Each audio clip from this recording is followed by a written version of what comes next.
não é brincadeira não, viu? Infecção do trato urinário, ITU, é uma patologia extremamente frequente que pode ocorrer em todas as idades e em ambos os sexos e que pode ser definida como uma infecção que acomete qualquer parte do sistema urinário. E é sobre este assunto que nós vamos falar a partir de agora com o urologista Pablo Matos, da Oncoclínica, a quem eu dou uma boa noite, agradecendo aí pela participação no programa. Doutor Pablo, seja bem-vindo. Boa noite, Carla. Boa noite, telespectadores da Rede Meio Norte. Prazer estar aqui com vocês mais uma vez. Doutor Pablo, eu estou passando por um probleminha sério de infecção urinária, viu? Não é brincadeira, não. E acabei compartilhando isso com os meus seguidores nas minhas redes sociais e eles pediram muito para a gente tratar sobre esse assunto aqui no programa. E o que me deixou, assim, bem impressionada foi a questão de não só mulheres relatarem que estão tendo problemas de infecção urinária, mas homens também, né?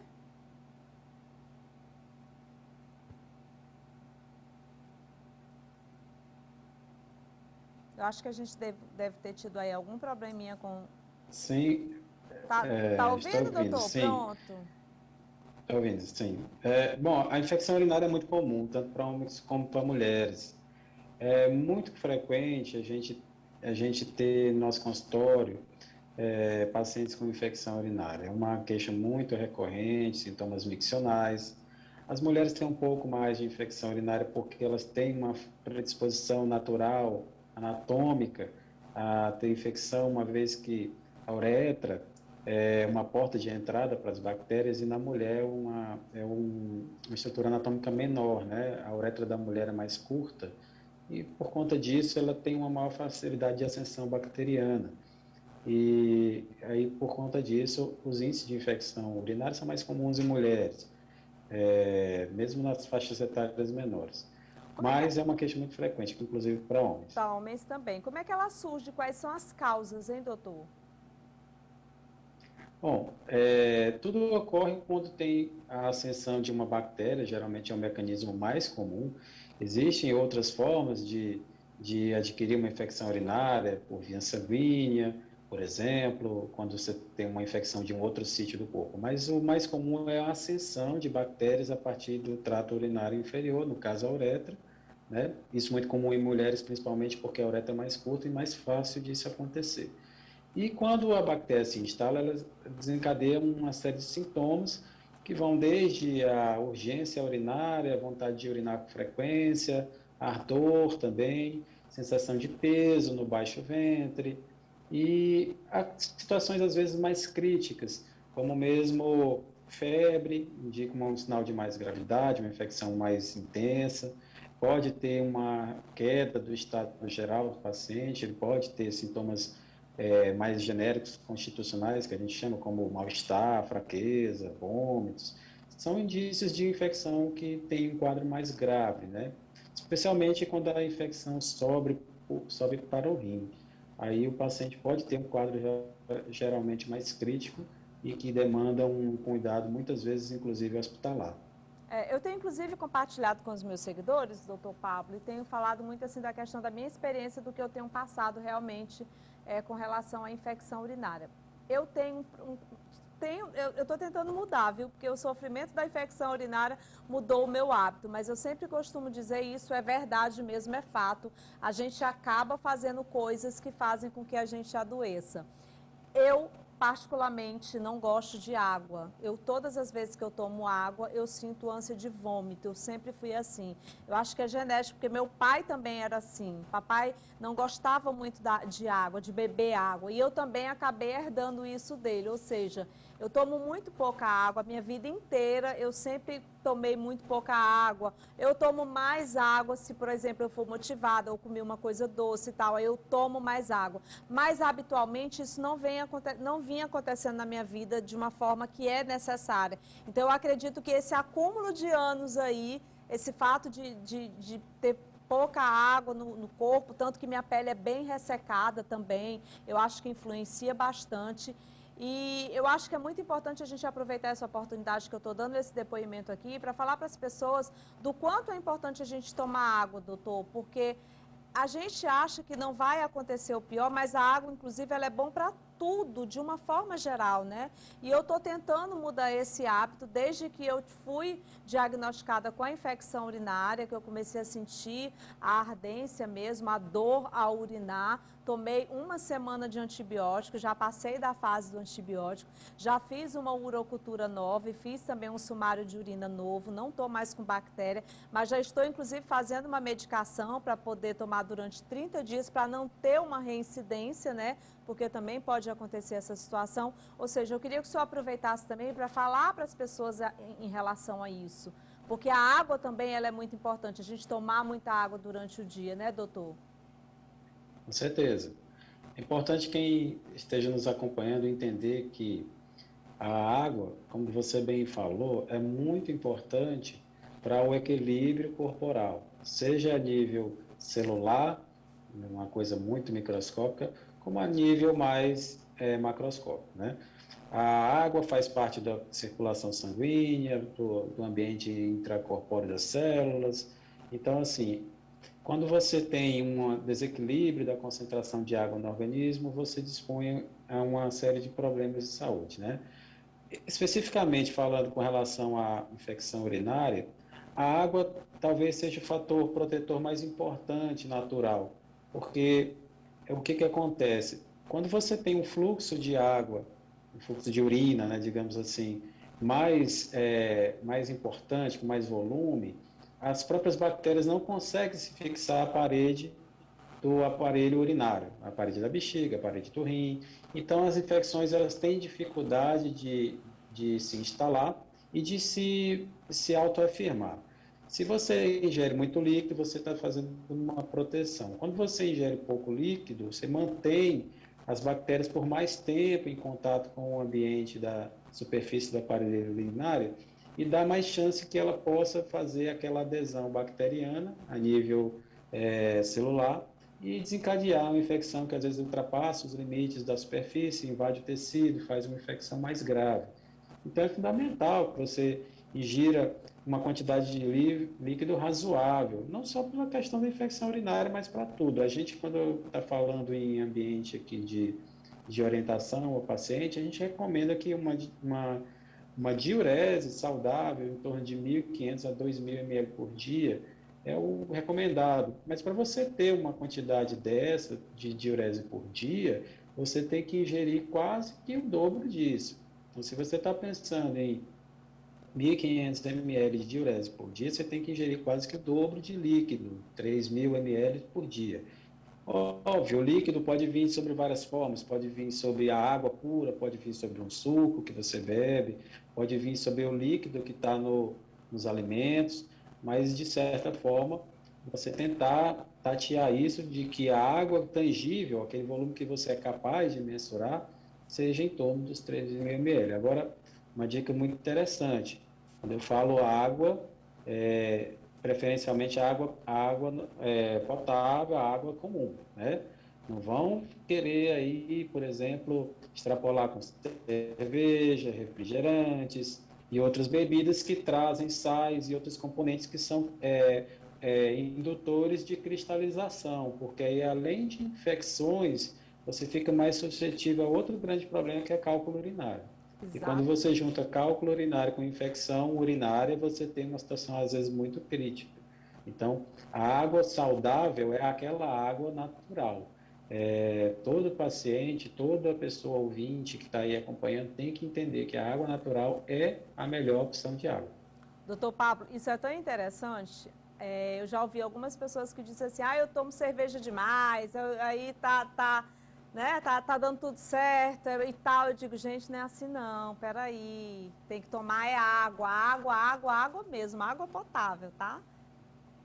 Vai tomar suco, tudo Com bem, uma certeza. água de coco e tal, mas o que vale mesmo para o organismo, como um todo, para tudo, é a gente tomar água mesmo durante o dia inteiro. Então, é algo que a gente tem que começar, né, a ter esse cuidado, a ter uma garrafinha de lado. Estou, inclusive, com minha garrafinha aqui comigo agora o tempo todo. Então, assim, eu estou tomando, em média, 10 garrafinhas de água por dia, tá? Para poder realmente me habituar né? E mudar essa rotina de vida que eu tinha antigamente, que eu não posso mais continuar dessa forma, que aí sim eu vou procurar muitos mais problemas para a minha vida no futuro, né? Ou seja, eu identifiquei mesmo e vi o quanto que é importante tomar muita água. Outra coisa também, doutor Pablo, que eu queria aproveitar a oportunidade aqui para a gente conversar, porque a mulher, ela é muito mais fácil de ter infecção urinária, isso é fato, né? Então, por sermos mulheres, e aí eu já aproveito para fazer essa pergunta, a gente tem o hábito de usar muita calça jeans, né? De usar calcinhas com lycra, de deixar de urinar, de ficar prendendo xixi, e tudo isso também é arriscado, né, doutor? Sim, com certeza. Uma coisa interessante que você tocou no assunto, principalmente aí, foi a questão de segurar a urina. Isso é uma coisa terrível, o aparelho urinário, porque o aparelho urinário ele é feito para urinar quando desperta a primeira sensação de enchimento. Então, quando você tem um represamento de urina, seja por uma questão social, induzida por um ambiente social que te dificulta urinar, ou então por uma situação de problema, uma obstrução, por exemplo, aquela retenção urinária, ela favorece tanto cristalização, formação de cálculo, como também infecção, porque permite mais tempo para as bactérias fazerem adesão. Então, assim, a gente recomenda, da mesma forma que você tem que beber de 2 a 3 litros de líquido por dia, de água pura, por exemplo, a gente recomenda que você tenha uma diurese frequente, em torno de 3 horas, a cada 3 horas pelo menos. Seria o que a gente considera mais saudável para você não ter uma retenção e não ter uma predisposição à instalação de bactérias, especialmente as mulheres, como eu falei. A uretra da mulher é mais curta, né, de 3 a 4 centímetros, e aí represamento é praticamente certo que ela tem uma chance muito maior de desenvolver uma infecção urinária. As roupas apertadas, especialmente em ambiente quente, como a nossa região, Nordeste, é uma predisposição também importante. O ambiente quente e úmido, ele pode favorecer também a infecção. Então, alguns tecidos que são usados em algumas roupas, eles podem realmente ser fatores preditores e precursores de uma instalação de uma infecção urinária, realmente. As grávidas correm mais riscos, doutor? Grávidas correm um pouco mais de risco, porque elas têm uma situação já natural de estase da via urinária, pelas modificações que o organismo materno ele é sujeito, né, pelas alterações hormonais de gestação, e também na fase mais tardia, quando o feto ele está maior, ele também exerce um efeito compressivo sobre a bexiga, porque ele começa a descer para a pelve, né? Então, elas têm uma predisposição um pouco maior. A gente tem, às vezes, que ser mais incisivo nas infecções com mulheres grávidas, porque pode ter um risco para ameaça de parto prematuro, então você não pode ser tão flexível, às vezes, com pacientes gestantes. Deu sinais de infecção, fazer logo o exame, induzir tratamento, são medidas que a gente toma como segurança, inclusive. Inclusive, a infecção urinária é preciso ser logo avaliada o quanto antes, né? Então, tipo assim, você sentiu os sintomas, não espera muito, porque também acontece muito, viu, doutor, de você ter aquele sintoma de vai a urinar, a urina, você sente uma dorzinha, aí passa um dia, passa 2 dias, passa 3 dias, aí vai achando que aquilo ali é passageiro e não vai procurando logo o tratamento, ou seja, isso aí também pode ser um gatilho, pode ser um risco, porque a infecção urinária, ela inclusive, ela pode se tornar algo muito perigoso, inclusive com risco, né, doutor? Certamente. Quando você tem uma fase inicial de infecção onde os sintomas são mais brandos, às vezes é onde o paciente comete o principal erro, que é a espera. Ele acha que são coisas autopassageiras, demora a procurar a assistência especializada e muitas vezes a infecção progride, vai para tecido mais profundo e pode também ir para tecido à distância. Existe um estado muito mais grave da infecção urinária que chama sepse urinária. Sepse é uma infecção generalizada, é quando a bactéria ou os produtos de degradação da bactéria atingem a corrente sanguínea, né?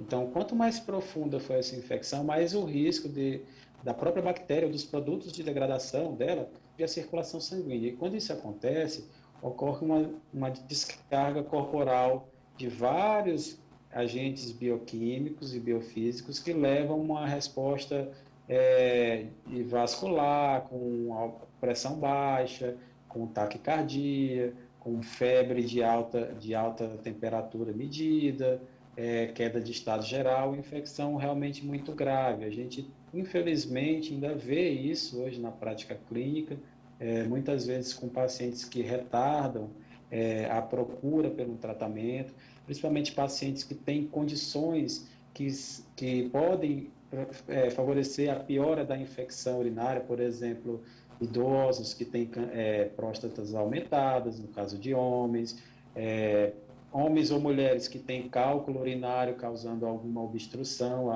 ao rim, por exemplo. Então, esses pacientes que têm a infecção no início, eles têm que ser prontamente atendidos e tratados, porque ele tem um fator, às vezes, importante que pode favorecer a piora e levar a um estado muito crítico. É muito triste a gente hoje, em pleno século XXI, com todo acesso à informação, à tecnologia também para diagnóstico, a gente, às vezes, inclusive, perder pacientes por conta de um atraso da procura à saúde especializada. Então, isso é muito triste. Hoje em dia, a gente tenta ao máximo conscientizar os pacientes que demora só prejudica o próprio paciente. Tem que ter realmente muito cuidado, aquilo que eu falei, né? O primeiro sinal de sintoma, o ideal é você já procurar um médico, inclusive já para começar o tratamento com antibiótico, quando é identificado através da urocultura. Doutor Pablo, interessante, alguns telespectadores estão mandando mensagem aqui para o Canal Saúde, aí estão falando assim, eu achava que lá na Oncoclínica só existe tratamento para pacientes com câncer. E aí eu aproveito a oportunidade aí que o senhor está aí para responder aos nossos telespectadores. A Oncoclínica é uma clínica oncológica, foi a primeira clínica oncológica aqui do nosso estado particular, mas é uma clínica que tem várias outras especialidades também. O senhor é urologista, tem uma experiência muito grande também com pacientes com tratamento com câncer, porque a Oncoclínica é uma clínica realmente que é referência, mas existem vários médicos lá, inclusive o senhor participou de uma qualificação recentemente em São Paulo, eu acompanhei, porque eu acompanho tudo da Oncoclínica, em São Paulo com o doutor Ricardo Paranaguá, sobre cirurgia robótica, né, uma novidade. Isso, nós estamos aí, a Oncoclínica sempre nos incentivando, já estamos há bastante tempo lá, nos incentiva sempre pós-graduar, investir em qualificação profissional, e nós estamos dando aí, a partir de 2021, um passo que eu considero muito importante para a nossa carreira, que é a qualificação na cirurgia robótica. É uma cirurgia que é considerada a fronteira, né, da modernidade na cirurgia minimamente invasiva, não só para a urologia, mas para várias outras especialidades. A cirurgia robótica tem cada vez mais ganhado seu espaço. E no caso da urologia, posso dizer que é maravilhoso, realmente um incremento muito grande, que a gente pode tratar tanto casos de câncer como casos de doenças benignas, mas especialmente câncer, onde o refinamento, onde a delicadeza da dissecção das estruturas faz muita diferença. A cirurgia robótica consegue muitas vezes dar um acesso, dar uma destreza, uma qualidade de preservação de estruturas nobres que a gente não consegue por outras vias. Então, estou bastante satisfeito com esse passo que a gente dá. A gente está realmente investindo no que é melhor para nós como profissionais, mas também para os pacientes. Acho que eles serão os mais beneficiados com isso. E a gente está aí na nossa caminhada ao longo de tentar oferecer o que é melhor possível para os nossos pacientes. Sempre que eu tiver a oportunidade de melhorar para poder me qualificar e trazer isso para as pessoas que confiam em mim, a sua saúde, eu estarei fazendo. Enquanto eu tiver energia nesses braços aqui, nós vamos estar aí com essa força de vontade e com esse espírito aí. A Oncoclínica sempre à frente, né? Eu sou muito fã. Um abraço especial aí para o doutor Paulo Melo, doutora Cristiane Napoleão, doutora Amarela, todos que fazem o Oncoclínica. Um abraço especial aí também para o doutor Ricardo Paranaguá. Vi a foto dele também, acompanho ele nas redes sociais e vi ele lá com você nessa qualificação em robótica. Parabéns, viu? Muito bom os esclarecimentos da nossa entrevista de hoje e muito bom tê-los sempre aqui no nosso programa Canal Saúde. Aquele abraço.